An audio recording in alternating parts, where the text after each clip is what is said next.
We are on the afternoon break in the questioning of Maya, the woman who was deceived into a long-term intimate sexual relationship abuse at the hands of HN18. Robert Hastings, who using the cover name Rob Harrison, infiltrated No Borders, the International Solidarity Movement, State of Emergency, Rampart Social Centre. I'm joined by Emma, who's Hello. first week at the inquiry this week. It's been a pretty brutal one over the last hour or so. We've heard a lot about the self-harm that Maya did. She talks about how she only ever done it once before she was in the relationship with Robert Hastings. So she's done it multiple times. We heard of about the heroin abuse that she ended up doing after he left. What have you made of what we've heard? It's been absolutely heart-wrenching to hear her kind of spiraling down, and a relief that she seems to have, pulled herself out of that, and she sounds like an amazingly strong woman. And he has just been horrendous. No redeemer. He seems to try maybe and push himself forward as being a caring person, but it all comes across to my eyes as being just narcissism. Yeah.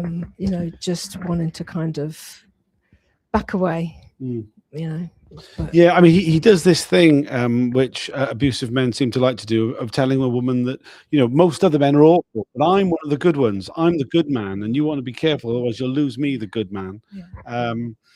I mean, she talked about the kind of the way in which he was, there were three different Robs. Yeah. I felt there was three different Robs. There was the one who came in person, who always wanted sex, appeared late at night.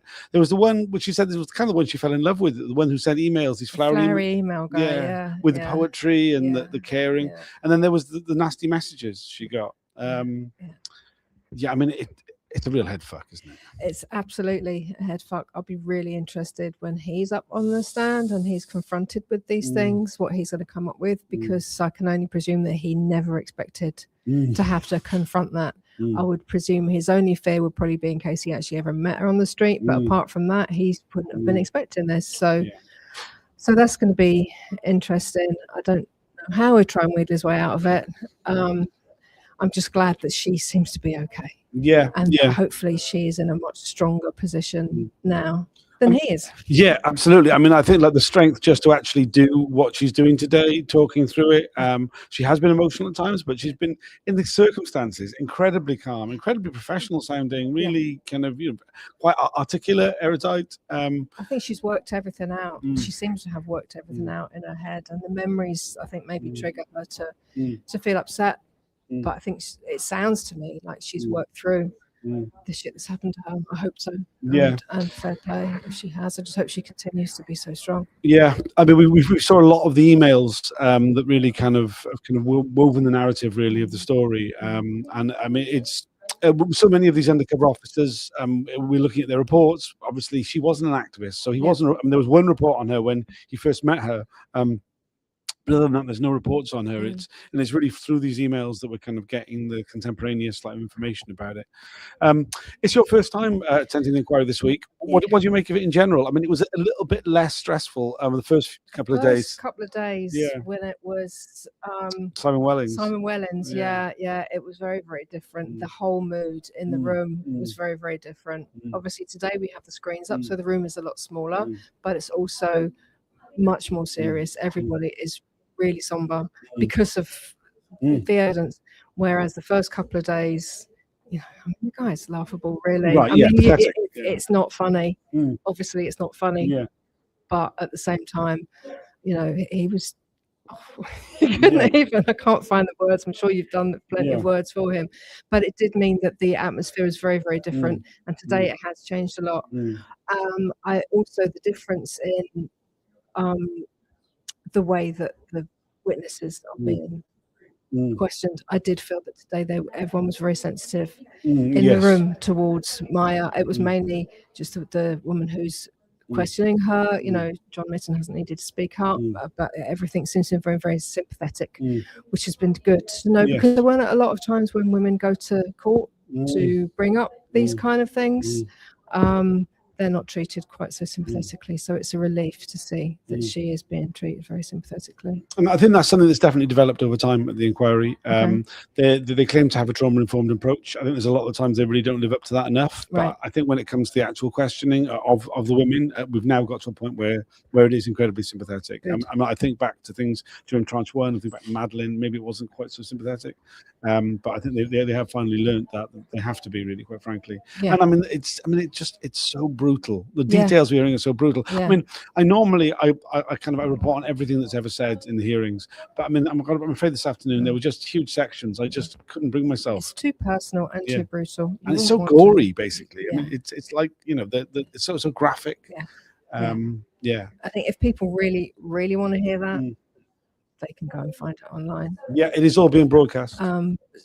But just this is enough to know. My response is so, and yours and everyone's is so kind of gobsmacked by how awful it's been for Maya, that I think it's good to not have to regurgitate everything that she said. Yeah, I mean, I think you're right. It does feel like somewhat ridiculous that she has to relive it in this way. The re-traumatizing process of going over it.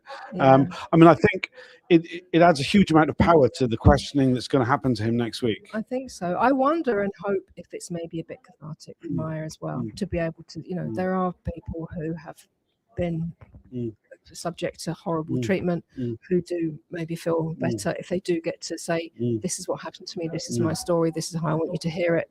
So hopefully that is helpful to her, and hopefully that's part of the reason why she's coming across as being so amazingly strong. Yes, yeah, absolutely. And also we should pay tribute to Police Spies Out of Lives, the support group that she's a part of, that has really it's the support they've had for each other that's really allowed this to happen. I've seen while I've been here, see, I don't know everyone here, only on screens and on Facebook and whatever, I'll see people. But it's something that I've noticed is when people come in the room, people are it feels like the people involved in this have found a community through it. If every cloud has a silver lining, then I'm sure that's one of them. It's been nice. It's been also good to see all the knitting that goes on in the room. It's brilliant. I love it. I should have brought my own. I crochet. I should have brought my own, but I didn't. A number of the women during the hearings always do knitting. If you follow Alison on Twitter, you'll see the updates. And I mean, it is quite amazing that the community that has come out of particularly through Police Spies Out of Lives, and often in a lot of cases coming from very, very different political traditions, and none at all. I mean, in Maya's case, she wasn't an activist. That's not to say she's not political, but certainly at that time in her life, she wasn't particularly. The coming together of those people has been a huge part of what's made it so powerful, sort of like standing up to these appalling abuses by undercover police. We've got a couple of comments here that have come up. So from Proudhon, the questioning has been brutal. I fear that Robert Hastings will be treated much gentler and not like the piece of shit that he is next week. I mean, it's really hard to tell. I mean, I'm sure that it'll be David Barr who questions him, and the approach he will take will be to lay traps and to be, Is that the same guy that questioned Simon Wellens? No, that was Don Ramble. Right, different lawyer and a different approach, I think. Right. But I imagine him being fairly brutal. Bron also says Maya has been extremely brave and wonderful in the face of such adversity. I think absolutely, yeah, she really has. Unquestionably, she really has. We're only on a short break, but is there anything else you'd like to say about the experience of being here? And it's very, very interesting. It's loads of coffee and tea. It's the amount of money that's been put into this is just staggering, mind-blowing. It really is boggling, because it from the day that the first spy was sent out to today. Doesn't bear thinking about. But coming in is fine. It's easy. You just come in, you have your have your bag search, maybe you have to bring ID, but after that you can just come in and out. Everyone's friendly enough, and you can just sit in and watch, and it is interesting to be here. I can't be here all the time. I don't live in this country. But now I feel like I've got a much better feel that when I can get time to get online and sit and spend time watching, that it's helped me to just understand what it's like to be here. So if you can do it, do it. It's good. So yes, and thank you for doing what you're doing, because all this has definitely helped me to keep up with what's going on and has inspired me to come over and watch. And also obviously thanks to Police Spies Out of Lives and Undercover Research Group and all of those who are keeping the faith and keeping us informed of what's going on, because it's very hard to keep up with it all. It's very hard. Thanks for saying that. I mean, it is wild. I mean, by all accounts, every day the inquiry sits cost £100,000. I see none of that. Just your coffee bill. Yeah. Sadly, not. I see none of that at all. This operation is like run off donations and donate. Yeah. Please feel free to buy me a coffee if you'd like to. I don't actually spend like Emma said, there's a lot of free coffee here. I don't drink any of it either. I'm not a caffeine drinker, but I do spend it on living and kind of being able to do this day in, day out. It's hard enough because you're right in the centre of London. You couldn't find a much more expensive place, probably in the whole of England, than here. It's insane. I mean, this off topic, but we're looking at like renting a place for summer hearings, and it's just, I mean, you're looking at like 10 grand it's going to cost us to rent a house. That's all the different groups we rent a house together and kind of work on it out there. But yeah, I mean, it's just insane cost. So any donations, I mean, you can donate to Campaign Opposing Police Surveillance, you can donate to Police Spies Out of Lives, you can donate to the Undercover Research Group, you can buy me a coffee. All the money ends up going towards the same things. We've got more to hear from Maya. What we've been hearing is about the abusive relationship she experienced at the hands of Robert Hastings between 2006 and 2007. He reappeared in her life in 2014. The abuse around that is going to be equally horrible. So we just heard that we hope to be finished by 5 p.m. That'll include the Rule 10s. Any further questions? So there's another hour and a half to go. Anything else you'd like to add? Well, just see what we've heard. What you say we've heard about from 2006 to 2007, but we've also heard a lot about Maya and how it's affected her.